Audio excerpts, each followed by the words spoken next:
இன்றைய வாசகங்கள் ஏப்ரல் 21, 2025 பாஸ்கா என் கிழமை திங்கள். முதல் வாசகம். கடவுள் இயேசுவை உயிர்த்தெழச் செய்தார். அதற்கு நாங்கள் அனைவரும் சாட்சிகள். திருத்துதர் பணிகளில் இருந்து வாசகம்.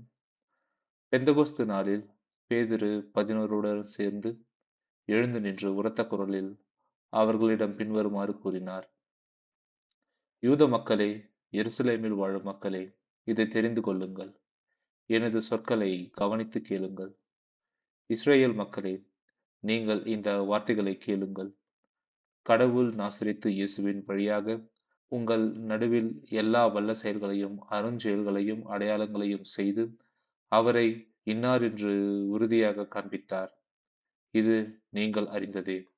கடவுள் தாம் வரையறுத்துள்ள திட்டத்தின்படியும் தம் முன் அறிவிப்பின்படியும் இந்த இயேசுவை உங்கள் கையில் விட்டுவிட்டார். நீங்கள் திருச்சட்டம் அறியாதார் மூலம் அவரை சிலுவையில் அறைந்து கொன்றீர்கள். ஆனால் கடவுள் அவரை மரண வேதனையில் நின்று விடுவித்து உயிர்த்தெழச் செய்தார். ஏனெனில் மரணம் அவரை தன் பிடியில் வைத்திருக்க முடியவில்லை. தாவீது அவரை குறித்து கூறியது: நான் ஆண்டவரை எப்போதும் என் கண்முன் வைத்துள்ளேன். அவர் என் வலப்பக்கம் உள்ளார். எனவே நான் அசைவுறேன். இதனால் என் இதயம் பேருவகை கொள்கின்றது. என் நா மகிழ்ச்சியால் நிறைந்துள்ளது.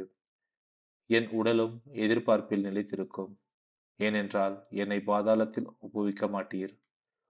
தூயவனை படுகுழியை காண விட மாட்டீர். வாழ்வின் வழியை நான் அறிய செய்வீர். உமது முன்னிலையில் எனக்கு நிறைவான மகிழ்ச்சி உண்டு. சகோதர சகோதரிகளே, நமது குல முதல்வராகிய தாவீதை குறித்து நான் சொல்வதை மறுக்க மாட்டீர்கள். அவர் காலமாகி அடக்கம் செய்யப்பட்டார். அவர் கல்லறை இந்நாள் வரை நம்மிடையே இருக்கின்றது. அவர் இறைவாக்கினர் என்பதால் தம் வழித்தோன்றல் ஒருவர் அவரது அரியணையில் வீற்றிருப்பார் என கடவுள் உறுதியாக ஆணையிட்டு கூறியதை அறிந்திருந்தார்.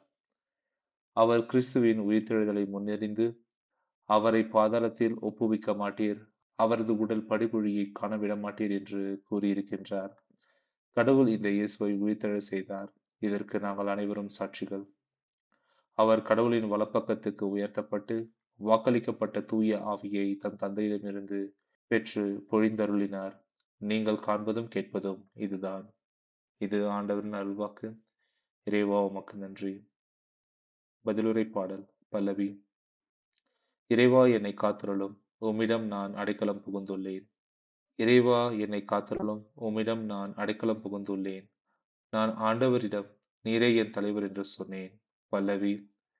இறைவா என்னை காத்தருளும், உம்மிடம் நான் அடைக்கலம் புகுந்துள்ளேன். ஆண்டவர் தாமே என் உரிமை சொத்து, அவரே என் கிண்ணம்.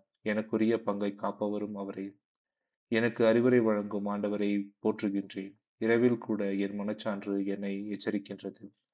ஆண்டவரை எப்போதும் என் கண்முன் வைத்துள்ளேன். அவர் என் வலப்பக்கம் உள்ளார். எனவே நான் அசைவுறேன். பல்லவி. இறைவா என்னை காத்தருளும், உம்மிடம் நான் அடைக்கலம் புகுந்துள்ளேன். என் இதயம் அக்களிக்கின்றது, என் உள்ளம் மகிழ்ந்து துள்ளுகின்றது. என் உடலும் பாதுகாப்பில் நிலைத்திருக்கும்.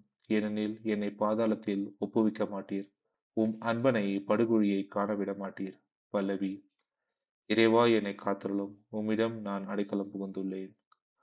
வாழ்வின் வழியை நான் அறிய செய்வீர். உமது முன்னிலையில் எனக்கு நிறைவான மகிழ்ச்சி உண்டு. உமது வலப்பக்கத்தில் எப்போதும் பேரின்பம் உண்டு. பல்லவி. இறைவா என்னை காத்தருளும், உம்மிடம் நான் அடைக்கலம் புகுந்துள்ளேன். நற்செய்தி வாசகம். என் சகோதரர்களிடம் சென்று அவர்களை கலிலேயாவுக்கு போகுமாறு சொல்லுங்கள். அங்கே அவர்கள் என்னை காண்பார்கள். மத்தேயு எழுதிய தூய நற்செய்தியிலிருந்து வாசகம்.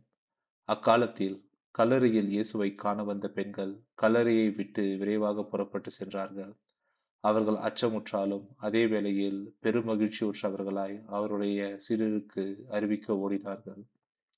திடீரென்று இயேசு அவர்களை எதிர்கொண்டு வந்து வாழ்த்தினார். அவர்கள் அவரை அணுகி அவர் காலடிகளை பற்றிக் கொண்டு பணிந்து நின்றார்கள். அப்பொழுது இயேசு அவர்களிடம், அஞ்சாதீர்கள். என் சகோதர சகோதரர்களிடம் சென்று அவர்களை கலிலேயாவுக்கு போகுமாறு சொல்லுங்கள். அங்கே அவர்கள் என்னை காண்பார்கள் என்றார்.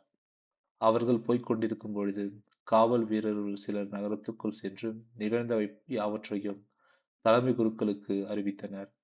அவர்கள் மூப்பர்களுடன் கூடி கலந்து ஆலோசித்து அப்படைவீரருக்கு மிகுதியான பணம் கொடுத்து, நாங்கள் தூங்கிக் கொண்டிருந்த பொழுது இயேசுவின் சீடர் இரவில் வந்து அவரது உடலை திருடிச் சென்று விட்டனர் என்று சொல்லுங்கள். ஆளுநர் இதை கேள்வியுற்றால் நாங்கள் அவரை செய்து, நீங்கள் தொல்லைக்கு உள்ளாகாதபடி பார்த்துக் கொள்வோம் என்று அவர்களிடம் கூறினார்கள். அவர்களும் பணத்தை பெற்றுக்கொண்டு தங்களுக்கு அவர்கள் சொல்லிக் கொடுத்தவாறே செய்தார்கள். இந்நாள் வரை இந்த வதந்தி யூதரிடையே பரவியிருக்கிறது. இது ஆண்டவரின் அருள்வாக்கு. இறைவா உமக்கு நன்றி.